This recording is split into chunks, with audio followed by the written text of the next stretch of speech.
Ladies and gentlemen, it is with great regret I have to inform all of you that on this day we lost two gaming legends, James Can and Schizo Abe. It's a very, very sad thing. Both of them big gamers, big developers, I know. I just felt like we should mention on this podcast. James Caan was a big Angry Birds fan. The Angry Birds community is mourning him. Yeah, I mean, it's insane. Did you hear how he died? No, it happened. He went to Japan to present the Lollipop Chainsaw remake. And he was shot in the back with a homemade shotgun by none other than Hideo Kojima. Holy shit. Yeah, he was shot dead in the middle of a street after presenting Lollipop Chainsaw. In honor of him, we should probably talk about Lollipop Chainsaw getting a remake. Have you ever played Lollipop Chainsaw? What do you think about Lollipop Chainsaw, Steven? No, I never played the original. I only just found out recently that it was written by James Gunn, which has me kind of interested. That's a very weird detail, Suda51 and James Gunn teaming up. It's a funny thing because it's from that era where James Gunn was extremely perverted, and then suddenly he stopped being that after he got hired by Disney. That is weird how that does that to people, right? Yeah. Whereas being hired by Nickelodeon makes you way more perverted. Yeah, it does. The Rob Schneider effect. No, what's his name? What's the guy? What's the guy who's fat his name and liked Miranda Cosgrove's feet all the time? John Schneider or something. I don't remember. Yes, Schneider. No offense to the the community. You know what I mean? I'm not that kind of guy. Okay. I know there's a lot of rumors about Ukrainians in the Russian internet, but I'm not. Okay. It's from that era where James Gunn was super perverted. I mean, you could remember the games. I mean, not the games, the tweets he made back in the day, the ones that got him in trouble. And also, James Gunn directed this two funny porn videos that aren't actually porn. One was where he was like this kind of guy driving a van with the camera in it and just picking up girls. Okay. And he just drives them to their destination and then nothing happens. Then lets them off. That was one. And another one with famous American-Canadian actress Sasha Grey. I don't know if you heard of her. She's from your country. Okay. So he recorded like a video with her. It's like, oh, I broke my car. I don't have any money to pay for. And James Gunn was playing the mechanic, and he's like, well, I don't know. You got to pay up. I fixed your car. I mean, you got to pay somehow. He's like, you want to have sex? And he's like, no, I want money. It's that kind of 2009 humor that was pretty popular in the day. Yeah. But in the end of that video, he makes a joke that he wants to fuck kittens. Like, Sasha Grey offers a box of kittens for fixing her car. And he's like, yeah, I totally take the box of kittens. I want to fuck them. All right. Lollipop Chainsaw. This is from that era of Lollipop Chainsaw, James Gunn. Another fun fact about Lollipop Chainsaw, I think the main character is based off of Jessica Nigri. I hope I pronounced that surname right. Jessica Nigri. Nigri. I need to check this. Yep. Nigri. I think she also voiced the character. I might be wrong. But man, she was such a cosplay girl back in the day, like 10 years ago. Oof, dude. 13-year-old Alan John, let me tell you something. I'm not going to continue that sentence. No. I guess you could fill in the blanks. Yeah. So one of my friends is hyped for this, actually. They played Lollipop Chainsaw recently just to test out their controller, their new controller. And they liked the hack and slash. aspect of it. Okay. So they're pretty hyped. So you never played it back in the day either, did you? I didn't play it because at the time my computer couldn't run it. What I did was I looked at photos of Jessica Negri and just pretended I was playing with her. Yeah. Okay. That works. I'm tired of remakes. These f***ing remakes, they're remaking everything now, right? I want to play something new, something fresh, something made from the ground up. Is there anything you can offer me, Mr. Stephen Reliable Relabi, something good for my PlayStation, for example? Something from the ground up? What about a remake of The Last of Us built from the ground up?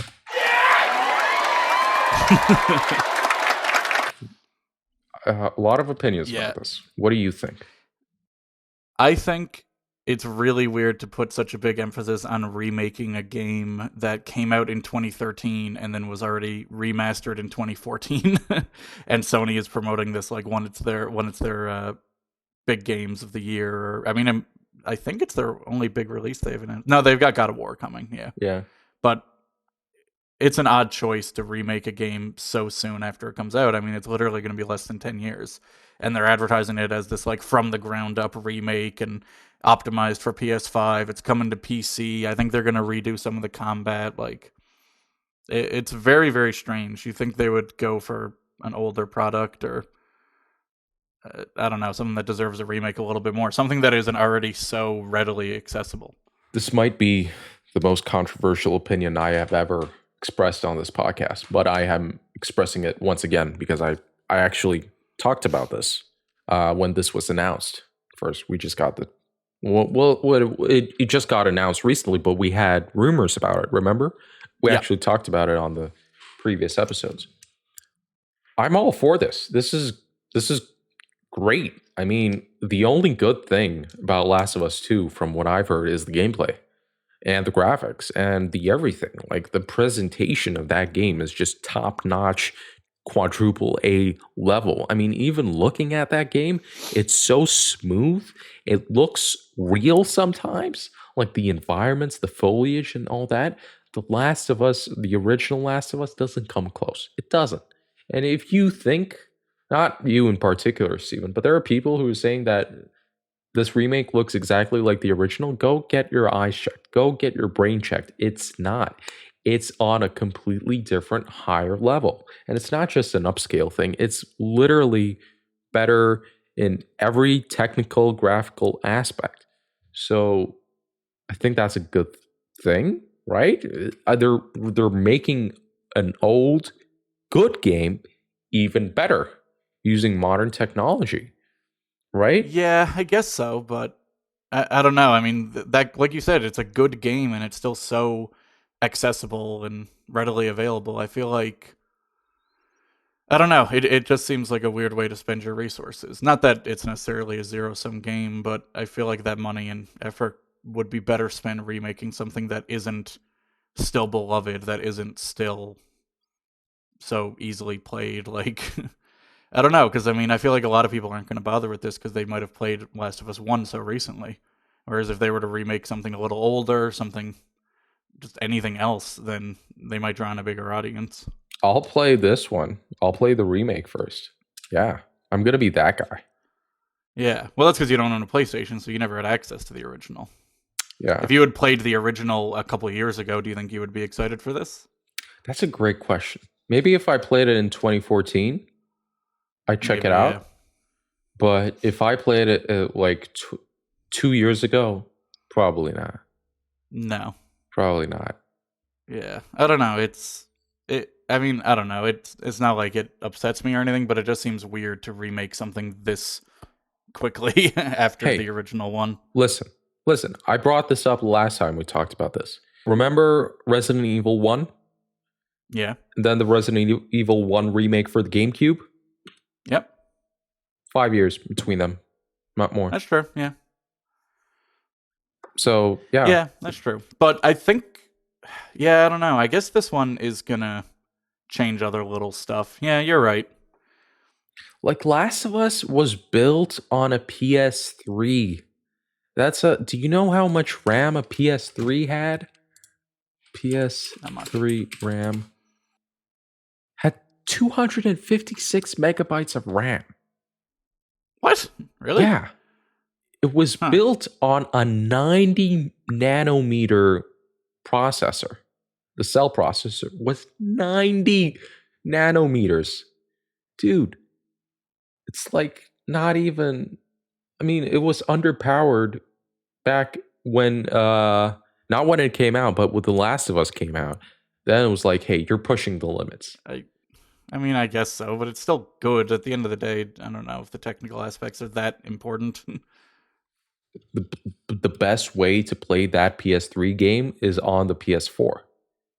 But now they're starting from the ground up using the PS5. So it's going to be great. It's not going to even have the limitations that The Last of Us 2 had, because that was built from the ground up for the PS4 and then PS5, I think. I guess so. I mean, isn't all the shit going to be outdated in 5 years anyway? Like, I don't know. People need to get used to playing older games because, and it's not like Last of Us is an old game. It's 9 years old. It is. I mean, time just flies is so fast for us, but it's really for the PlayStation gamers who are like 3 years old. I mean, that's a lot of time. It's a lot of time. I guess so. Well, speaking of games that are getting remade quickly after they came out, do you want to hear about a game from 2020 that's already getting a remake? Wait, I know what you're talking about. You're talking about Final Fantasy 13. Nope. That game could use a remake, actually.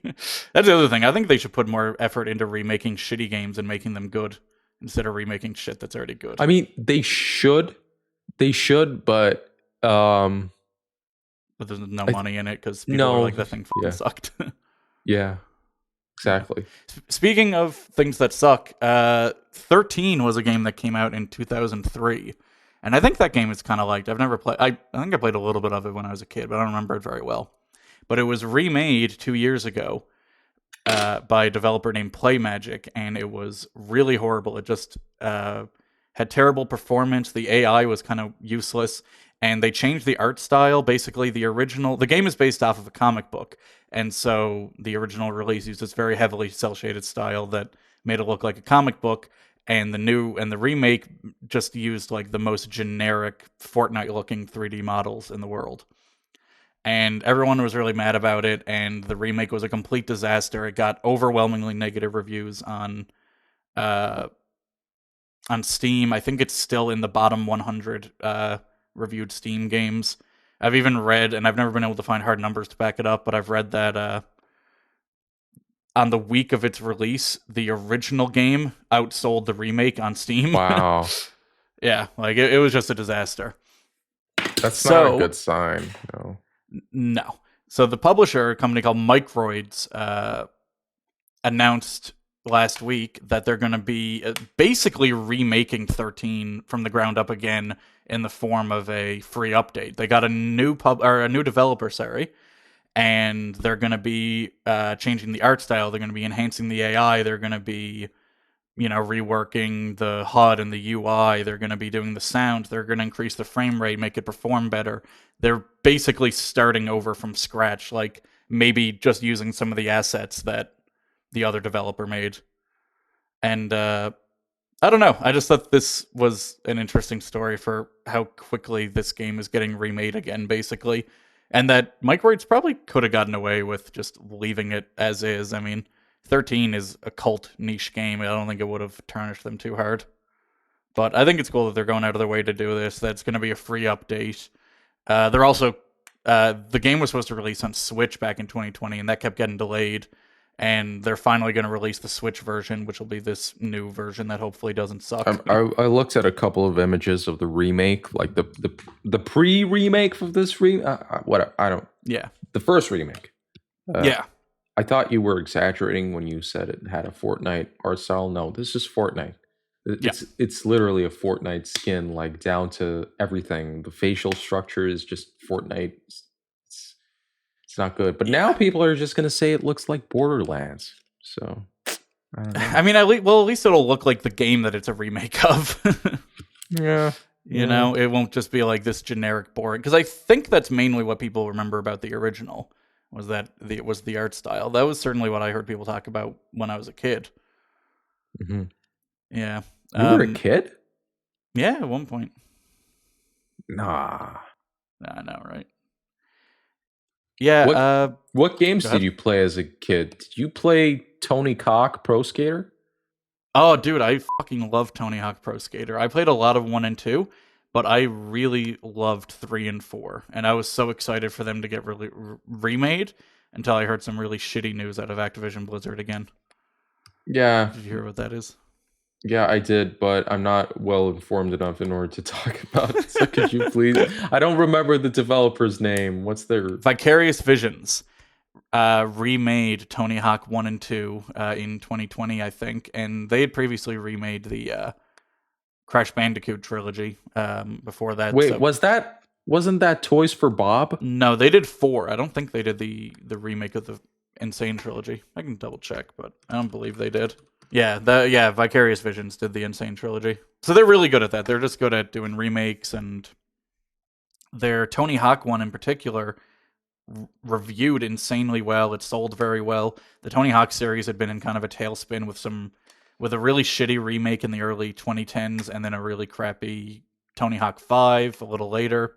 And so this kind of saved the franchise a little bit. It redeemed, or at least like gave people hope in it again.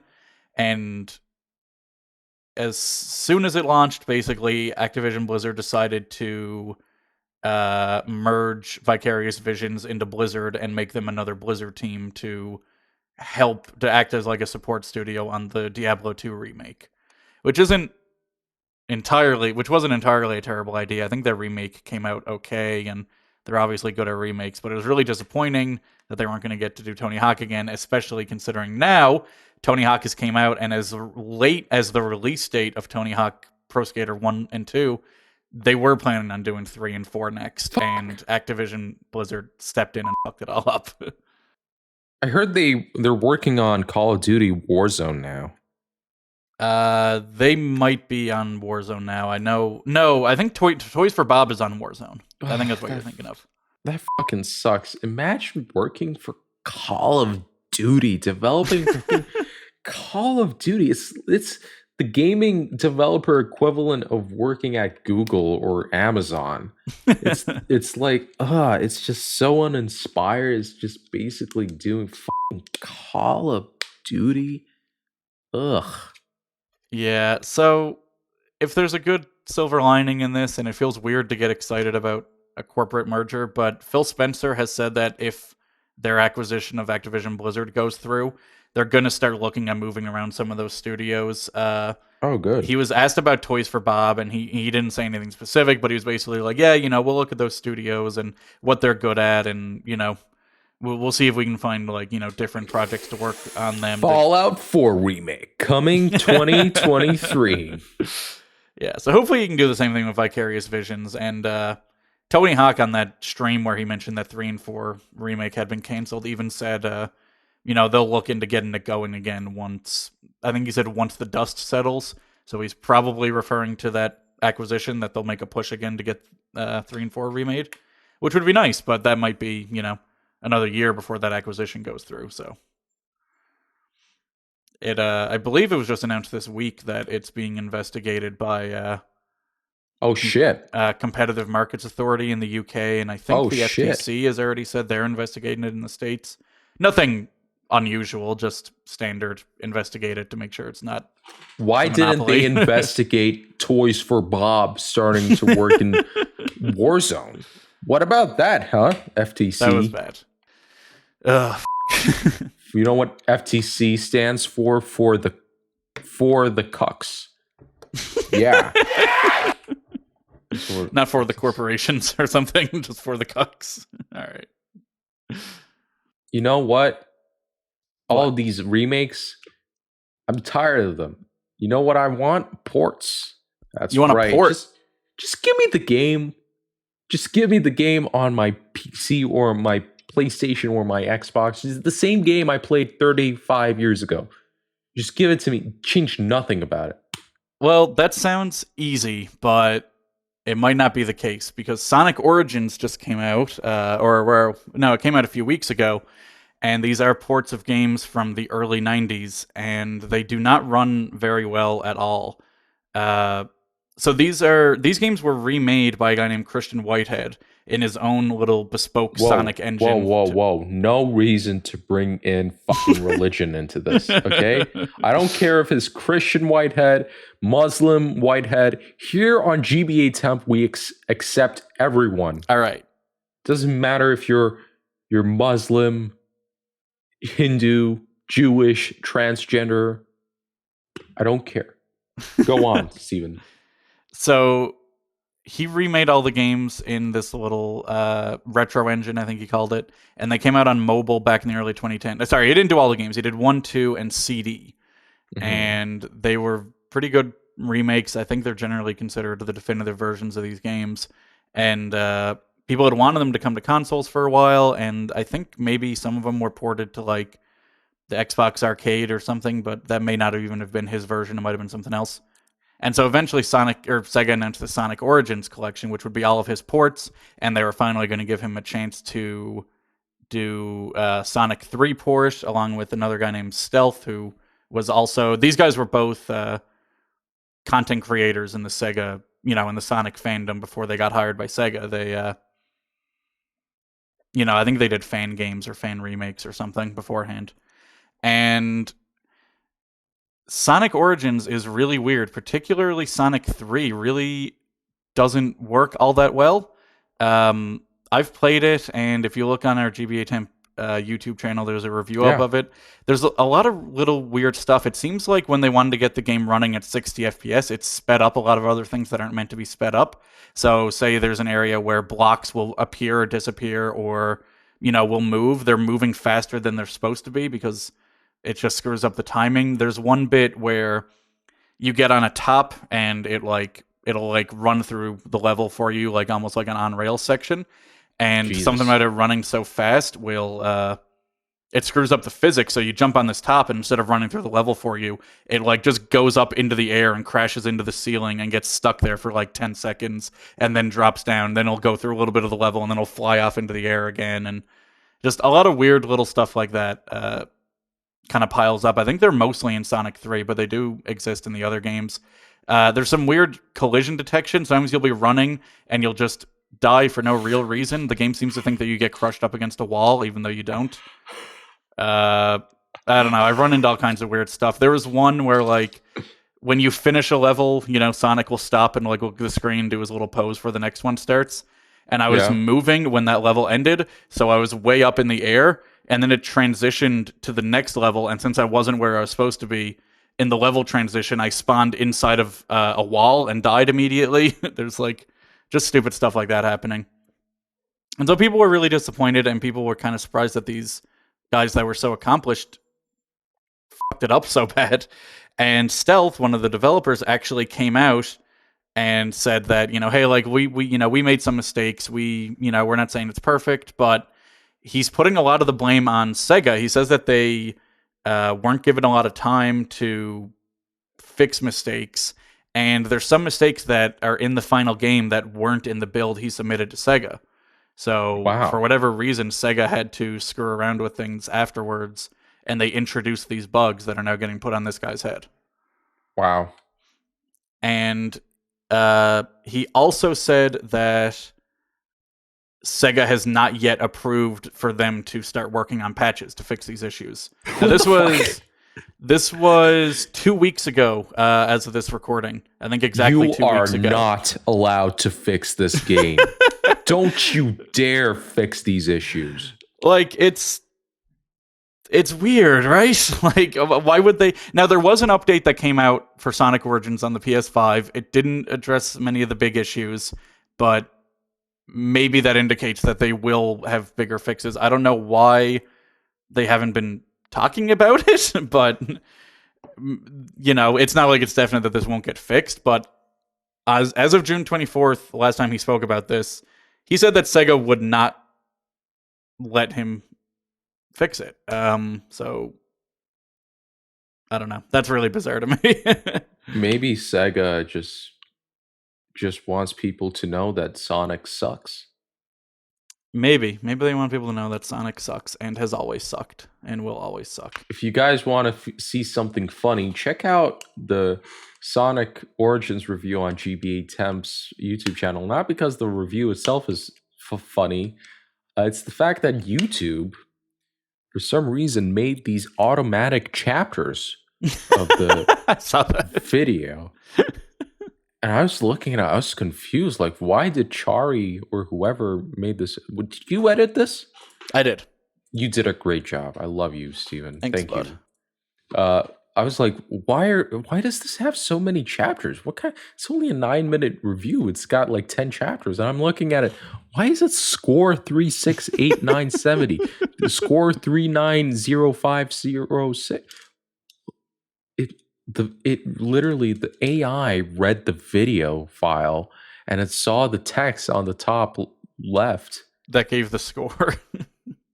Why? And it tried to turn it all into chapters. It's so Why? stupid. It's retarded. I don't know. I thought it was something that maybe you accidentally wrote in the description, but no, the description has nothing. It just, what? Yeah, no. Do other games do this on I've never YouTube? seen it on another video, but I don't know, maybe. It's a really weird thing. Maybe this is why they need to remake so many games from the ground up rather than letting AI do it, because AI will do stupid shit like this. You know, maybe instead of letting corporations remake games, we should just let the fans remake their own games.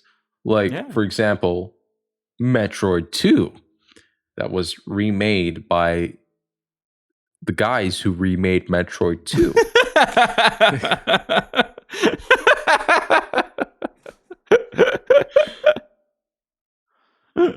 It was called Another Metroid 2 Remake. And it was taken down the first 3 seconds of it being published and finished and uploaded.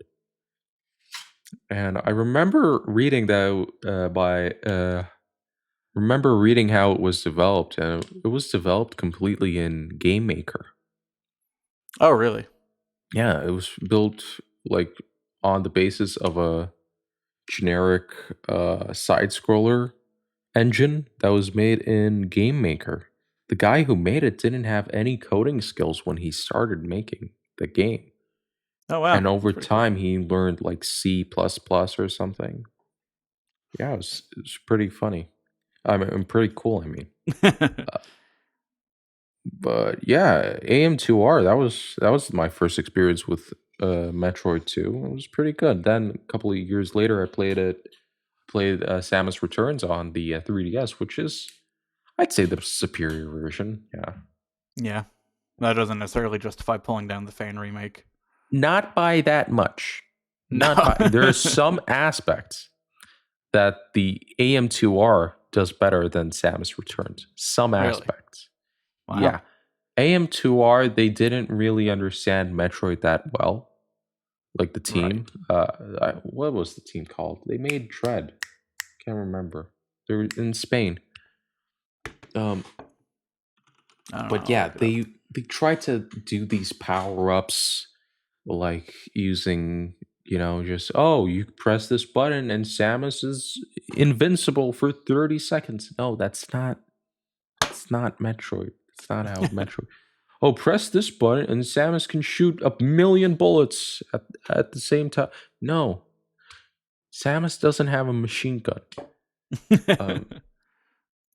But Metroid Dread, though, fucking perfect.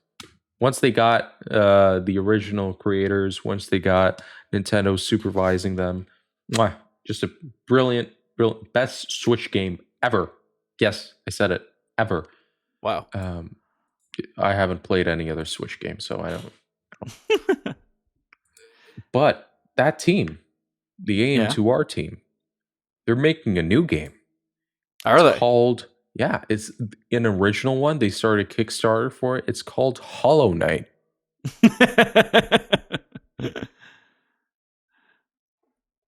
It's called Bow, Path of the Teal Lotus. Really? I was watching the trailer and I thought it was Hollow Knight.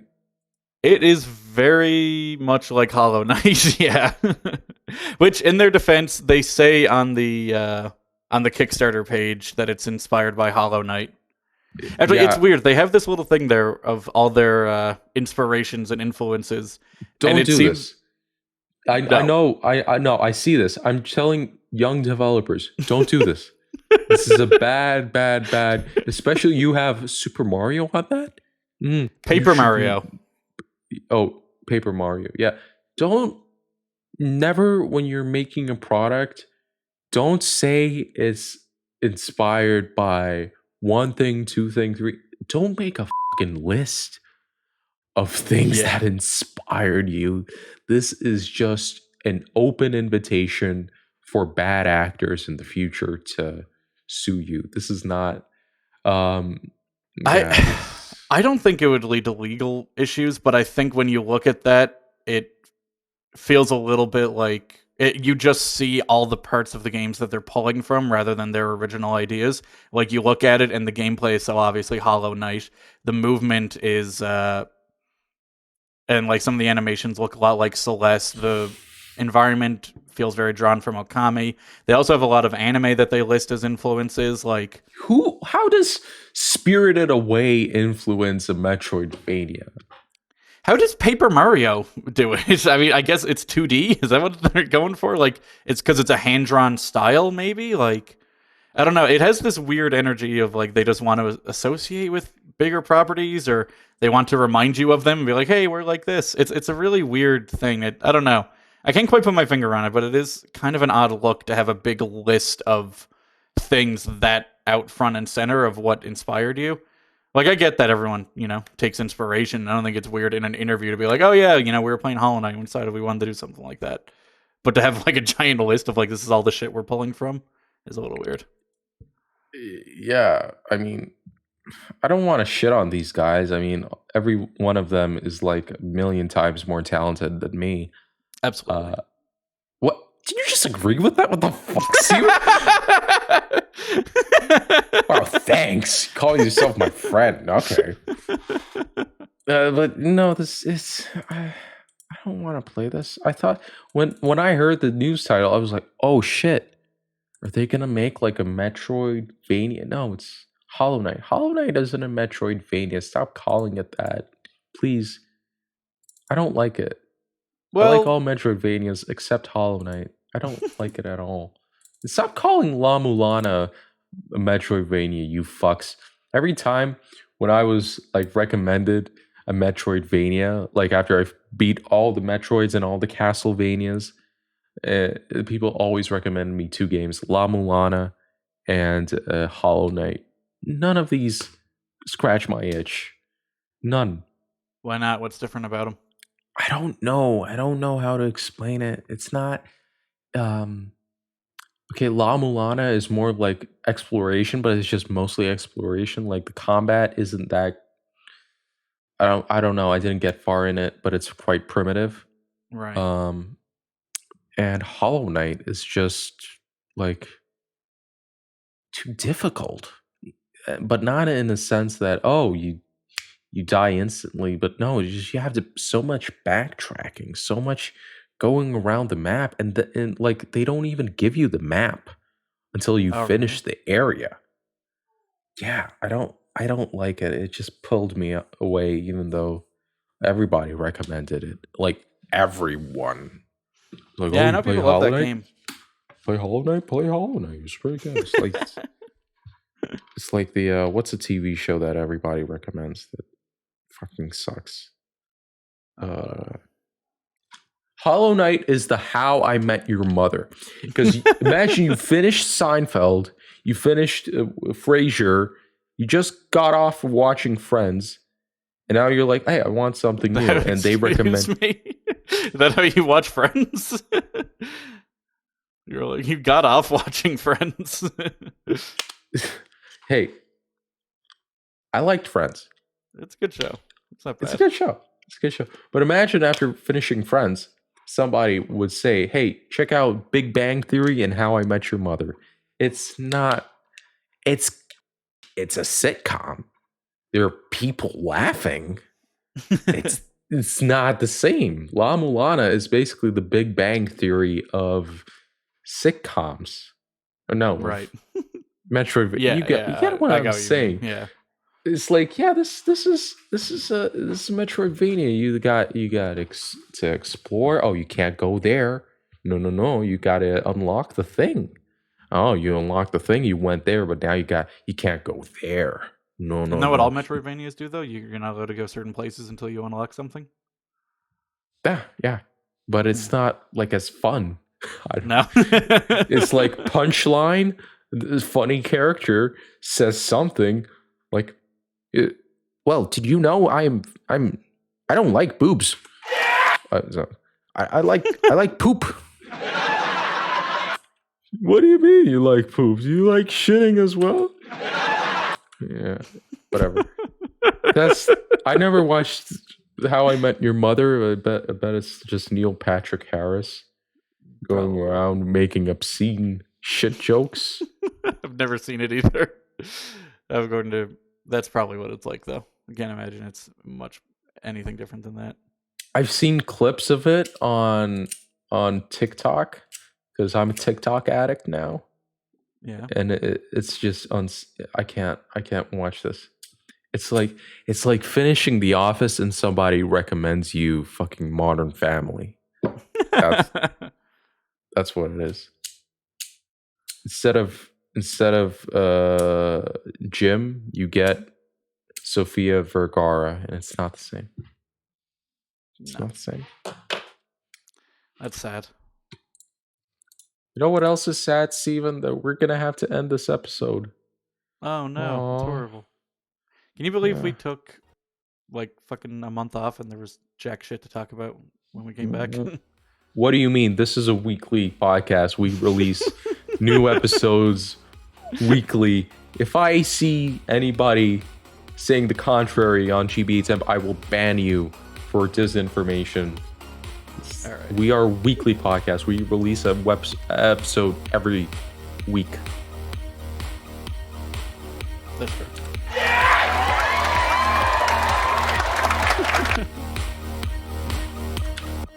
All right. Bye, everybody. Thank you so much. I love all of you. Good night.